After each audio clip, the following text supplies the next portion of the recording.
Good evening. అందరు బాగున్నారా friends? నేనైతే బాగున్నాను ఫ్రెండ్స్. అందరూ బాగుండాలి, అందులో నేను ఉండాలి. డిన్నర్ చేశారా అందరూ? నేనైతే ఇంకా చేయలేదు. నేను మామిడికాయ పచ్చడి పడుతున్నాను ఫ్రెండ్స్.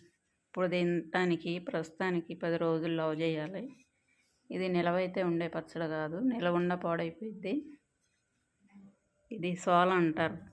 దీంతో 2 తీసుకున్నాను, అంటే 2 సోల ముక్కలు తీసుకున్నాను. అప్పుడు మామిడికైతే అరసాలు ఉప్పు అరసాలు కారం అంటారు కదా, 2 సోలే కాబట్టి ఈ గ్లాస్తో కారం వేసాను. కారం నిండుగా తీసుకున్నాను.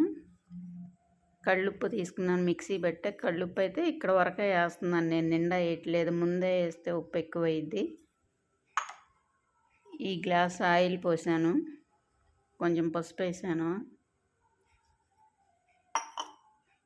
మెంతిపిండి కూడా వేస్తున్నాను ఫ్రెండ్స్. 3 స్పూన్స్ వేస్తున్నాను.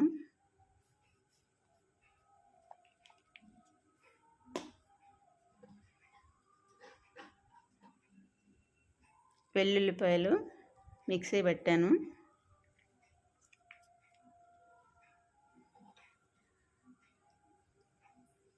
దీన్ని మొత్తం ఇలా కలిపేసుకుందాం.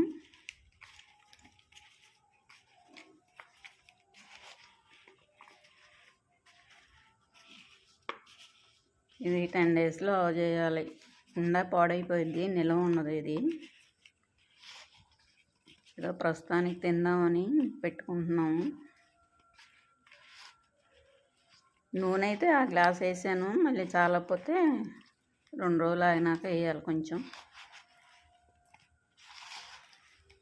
ఓకేనా ఫ్రెండ్స్? కొత్త మామిడికాయ పచ్చడి మీలో ఎంతమందికి ఇష్టం? మామిడికాయ పచ్చడి అంటే ఎవరికి ఇష్టం ఉండదులేండి, అందరికి ఇష్టమే కదా. కొత్త మామిడికాయ పచ్చడి అంటే అందరికీ ఇష్టమే. ఇలా కలిపేసుకున్నాను ఫ్రెండ్స్. ఉప్పు కూడా ముందు తక్కువ వేసుకోవాలి, ఎక్కువ వేసుకుంటే ముక్క ఉప్పుగా ఉండిద్ది, ముక్క తినలేము. 2 రోజులు ఊరిన తర్వాత అప్పుడు ఉప్పు కలుపుకోవాలి మళ్ళీ కొంచెం. అప్పుడు ముక్కకు కూడా సరిపోను ఉంటుంది, పులుసులో సరిపోను ఉంటుంది. ముందే ముక్క పట్టేసి ఉప్పు కస్యం అయిపోయింది, తినలేము. కాబట్టి కొంచెం వేసుకోవాలి ముందు ఉప్పు. ఇలా కలిపేసుకున్నాము. ఓకే, మీకు నచ్చితే లైక్, షేర్, కామెంట్. కొత్త వాళ్ళైతే సబ్స్క్రైబ్. చూడండి ఎలా ఉందో పచ్చడి. Bye friends.